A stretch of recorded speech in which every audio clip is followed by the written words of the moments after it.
Olá, seja muito bem-vindo à nossa aula de hoje. Eu sou a professora Andresa e nós vamos falar sobre cidades sustentáveis e políticas públicas, os 3 pilares que todo engenheiro precisa saber sobre esse assunto.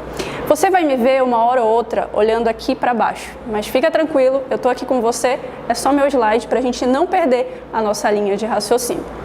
E como que a gente vai fazer então para ter uma compreensão melhor de você, engenheiro civil, nesse contexto? Nós temos 3 principais pilares. Pilar número 1, as construções sustentáveis. O que de fato é essa construção sustentável e principalmente como a gente enxerga ela aqui na nossa cidade de Manaus. Segundo pilar, as políticas públicas. Afinal de contas, o que é e a gente realmente precisa delas? E por fim, a gente vai entender justamente o papel do engenheiro civil no meio de todo esse conteúdo. Vamos lá. Cidades sustentáveis. Antes da gente entender o que é uma cidade sustentável, você precisa saber o que é a sustentabilidade.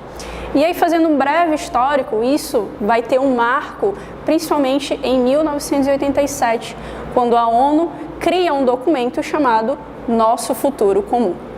Nesse documento, de maneira mais rápida, mais fácil de entender, todos os nossos processos devem ser economicamente viáveis, ambientalmente corretos e socialmente justos. E agora, como é que a gente aplica esses 3 pontos na engenharia civil? Se você for olhar as nossas cidades, fica muito complicado enxergar, parece quase que uma utopia de todo esse sistema funcionando. Vou trazer aqui algumas imagens recentes da cidade de Manaus para que vocês entendam isso na prática e não só na teoria. Então, olha só.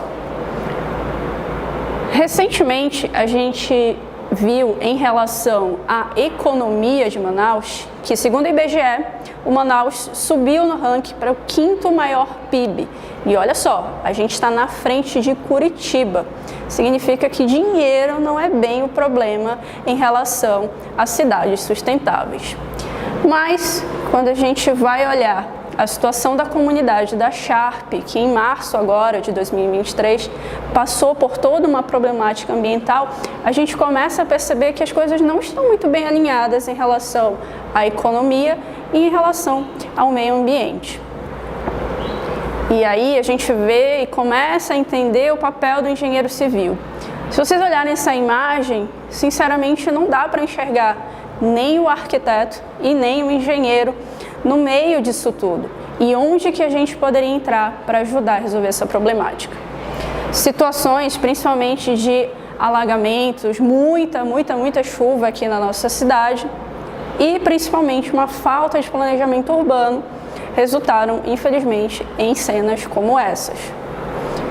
E aí você começa a entender como engenheiro, como que eu posso atuar em projetos e principalmente na cidade para que situações como essa não se repitam.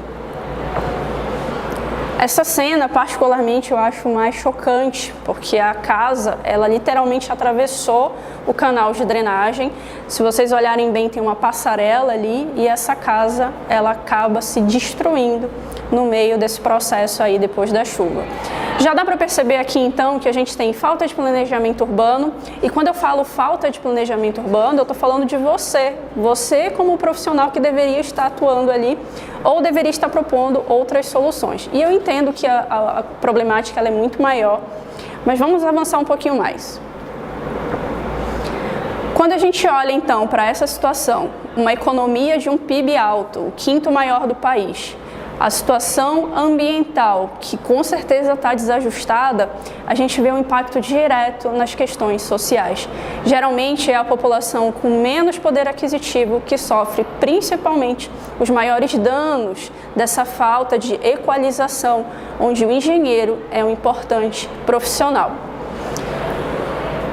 Essa é uma cena também que eu achei bastante chocante. Se vocês olharem aí na legenda, ela fica ali no Jorge Teixeira. Olha a escala humana, olha o tamanho do ser humano e o tamanho dessa situação ambiental aí, desse desmoronamento.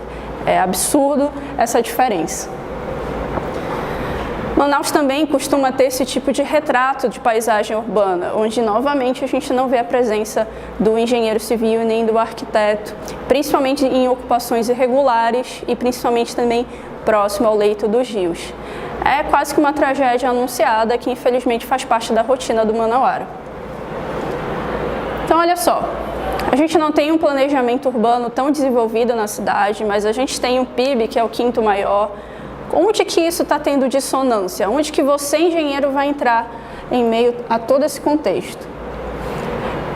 Vou falar agora para vocês que a primeira forma de entrar nesse contexto é através do pilar número 2, que é exatamente as políticas públicas.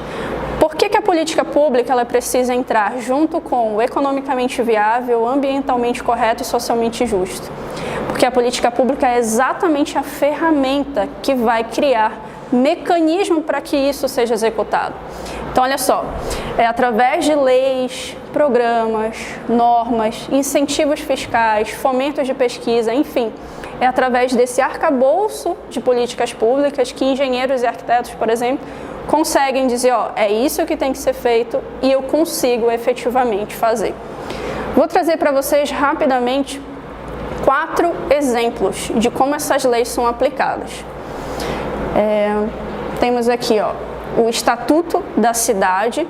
Ele é uma lei federal 10.257, onde eu tenho diretrizes gerais para a política urbana, e o engenheiro faz parte disso junto com o arquiteto, junto com o urbanista e uma série de outros profissionais.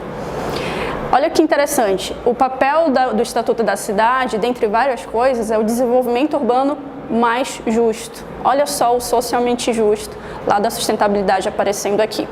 A gente tem a Política Nacional de Resíduos Sólidos, que é a Lei 2.305, e ela traz ali, ó, o gerenciamento ambientalmente adequado. Mais uma vez o tripé da sustentabilidade aparecendo dentro de uma legislação.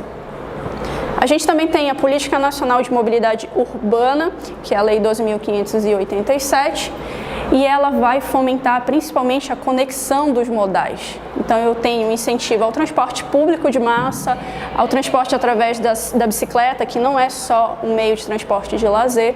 Eu tenho também a caminhabilidade, para que você tenha condições de andar pela cidade, com passeios públicos adequados. Tudo isso é papel do engenheiro, também de contribuir para uma cidade sustentável. E um último exemplo que eu trago aqui sobre uma lei é o Plano Diretor de Manaus. Ele tem várias situações que também ajudam na construção dessas cidades sustentáveis, mas eu vou destacar aqui o zoneamento, que tem também o zoneamento ambiental. Então, de que forma a gente vai organizar a cidade? Como que eu faço o uso e ocupação de cada área desse ambiente? E para finalizar, agora eu vou dar um mergulho maior na engenharia para que fique mais claro como efetivamente o engenheiro pode contribuir para essa cidade sustentável. Tem várias formas. O engenheiro civil ele é um profissional que ele consegue ter várias abrangências, mas eu vou destacar aqui 2 principais. O desenvolvimento de tecnologias sustentáveis, que já não é um assunto tão desconhecido assim, e o segundo, que é o desenvolvimento de construções sustentáveis com foco em novos materiais, principalmente materiais regionais. Então aqui os painéis solares, eles já são uma tecnologia mais conhecida e tem se tornado cada vez mais acessível, embora isso precise ainda ser trabalhado. Inclusive essa é uma janela de oportunidade de que forma o engenheiro pode desenvolver uma tecnologia mais acessível, principalmente para quem é de baixa renda. E aí a gente tem as famosas já fazendas de energia solar, com o engenheiro tendo essa tratativa de gestão desses recursos naturais. Eu destaquei aqui também o engenheiro como profissional que também vai trazer novas soluções para o tratamento de água, principalmente captação de água da chuva na nossa região. A gente acabou de ver que a quantidade de chuva acabou contribuindo para aquela situação da comunidade da Sharp. E aqui a gente tem ao mesmo tempo uma oportunidade de um amplo volume pluviométrico na nossa região. Um outro ponto também que é uma problemática muito forte no nosso país é a questão do tratamento de esgoto. Então, de que forma o engenheiro pode criar novas soluções também vai ser uma contribuição para a construção dessas cidades sustentáveis. Em relação aos materiais, eu quis trazer aqui, inclusive, um material que foi criado por mim com caroço de açaí. Essa imagem que vocês provavelmente estão vendo agora é de uma placa de açaí. Ela foi feita com uma resina de poliuretano e ela pode ser aplicada como, por exemplo, um forro ou um outro material para construção civil. Esse material está disponível, você consegue encontrar, se você colocar materiais sustentáveis Andresa Barbosa, por exemplo, você consegue ter acesso a um dos exemplos de materiais sustentáveis desenvolvido dentro da engenharia civil. Para a gente finalizar então, pessoal, como que a gente vai juntar construções sustentáveis, políticas públicas e o engenheiro civil? Quero muito que vocês saiam dessa aula entendendo esses pilares. Primeiro, é importante você saber adequadamente o que é sustentabilidade. Economicamente viável, socialmente justo, ambientalmente correto. No mínimo, você tem que ter claro esses pilares. Política pública, ela é um importante instrumento de efetivação, de realmente ser feito aquilo que é proposto pelos órgãos e por tantas pessoas que estudam a sustentabilidade. E é importante também vocês, como engenheiro, enxergarem as novas oportunidades no mercado de trabalho das construções sustentáveis. Isso tem crescido cada vez mais, mas a gente ainda tem uma falta de profissionais qualificados e é por isso que você está aqui assistindo essa aula, para que você possa se capacitar e absorver essas oportunidades. Eu fico por aqui, muito obrigada e a gente se vê. Tchau!